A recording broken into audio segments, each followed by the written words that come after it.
Hello, my name is David Melding and I'm one of the Conservative Assembly members for South Wales Central.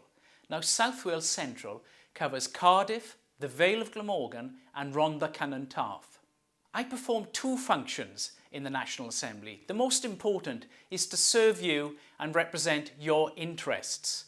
And this means that I've got to work hard to improve public services and deal with any problems you may have in the services you are receiving. But I'm also the Deputy Presiding Officer, and in that role I help the Presiding Officer chair the Assembly's proceedings. If you have a problem with one of the services that you receive and you think I can help, you can write to me, send me an email or telephone. We are here to serve you and help with your problems. In the next 5 years, I hope the National Assembly will improve the public services that you receive. And I also hope that the National Assembly will be more accessible to you so that you can come here and talk about your concerns and tell us what you think is important and what we should be doing to make Wales a better place in which to live.